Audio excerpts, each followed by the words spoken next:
I'm back today with a Traveler's Notebook spread. I'm going to be using this sketch. So this is the sketch for October for the Stretch Your Sketch video hop. I totally missed the hop, but I picked out this sketch and I really wanted to be able to play with it. So I'm going to use it on my Cherry on Top design team project for this week.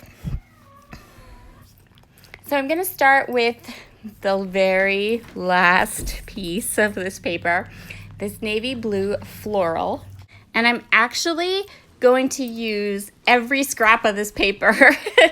So I cut it in half to create that kind of large block that's in the sketch.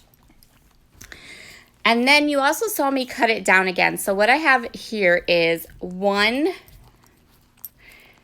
4-inch piece, 4x8, and then the other piece is 2x8.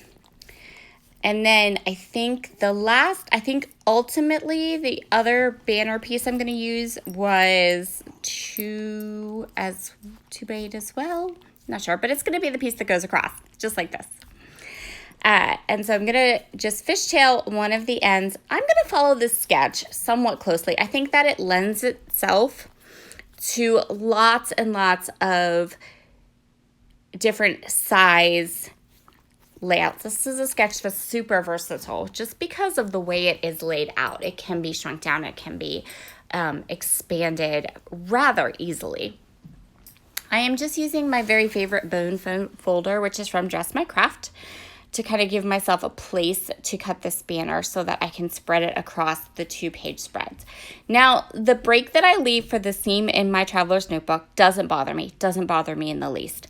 I actually think that if you were stretching this out into a 2-page 12x12, you'd end up with a break at pretty much this spot anyway. And I have no problems with this size, unlike 12x24. So I'm going to use some of the cut apart pieces right now. So I'm going to cut apart this 3x4 piece. I'm actually going to take 2 of these 3x4 cards, but then I'm going to fussy cut the second one. The first one is going to be a mat for my photo, and then the other 2 are going to replace the other 2 photos that are in the sketch. So the sketch calls for 3 photos. I'm just going to replace 2 of those photos with some fussy cut and smaller cut apart elements from Simple Stories Cozy Days. But you could, of course, have a photo there too. That would be totally cool. This sketch is really versatile. I, of course, just made it my own and did what I do best. But if you are another size scrapbooker and you have a different style and you do things the way you do best, this sketch would work for you too.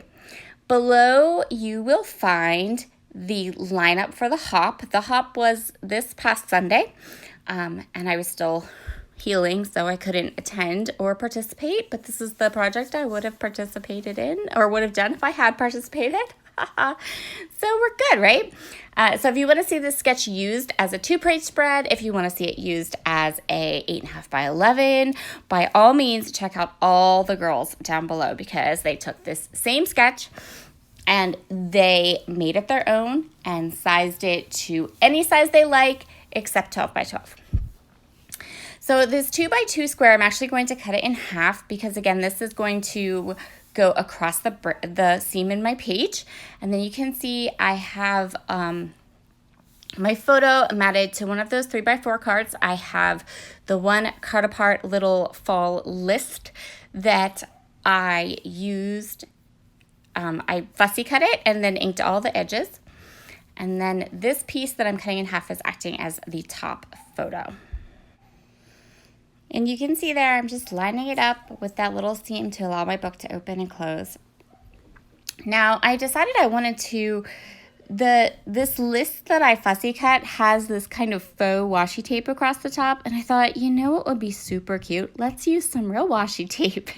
I'm actually going to use 2 pieces. I'm going to use some washi tape across the top of that cut apart piece. And then I'm also going to use some washi tape across the top of my photo. I don't know that you can see it super well at the top of my photo, only because washi tape, of course, is slightly transparent.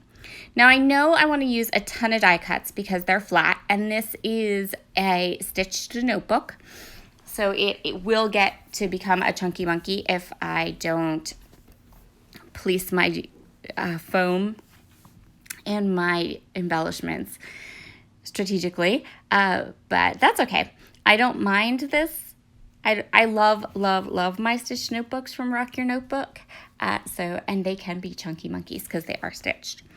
So I'm going to audition some die cuts, kind of decide what I want to use. I decided to go with the fall florals because this photo is a picture of fall festivals. I don't know. It's just a fun picture we took at the pumpkin patch when we were there. My sister and I both took a bunch of like scenery pictures that are beautiful and we love them. So I happen to love scenery pictures probably more than pictures of people some days. So yeah, I'm gonna go through all the die cuts, pick out a couple I really like, kind of place them where I want them. I'm so glad that I had this banner die cut, because initially I had thought I was just going to eliminate that part of the sketch. But then when I found the die cut and it was going to work like so perfectly across both the spreads, I was like, yep, we're doing it. I am going to put this down. So this is one of the reasons why I love my Kikoyo tape runner. I'm going to put this down and I want to match them up, right? I want the banner to match up and I want it to kind of hit the same spot on that orange paint, I guess the orange paper is a banner, right? And I guess that this other piece is technically called a bunting. Kind of. Does that sound right? Anyway, I'm going to kind of nudge it and it doesn't, pull up or rip because I'm using that Kikoyo tape runner, which allows you a little bit of give to be able to move things around for a little bit before it's like stuck down good.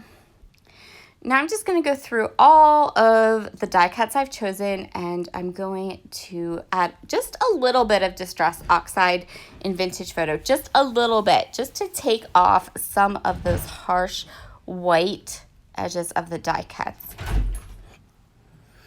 So I'm just adding all these die cuts where I want them. And then the last thing I'm going to do is the sketch showed these like cute little label pieces, which I really liked. So I want to kind of recreate them. And I decided to recreate them using some of the Frey stickers on the 12 by 12 sticker sheet in this Cozy Days collection. There are so many Frey stickers at the bottom of the sheet. I knew I would use bunches of them. I hope that you have enjoyed this wonderful Traveler's Notebook spread. I'm super happy with how this came out. I think it looks gorgeous. And I hope you guys have a fabulous Thursday. Bye.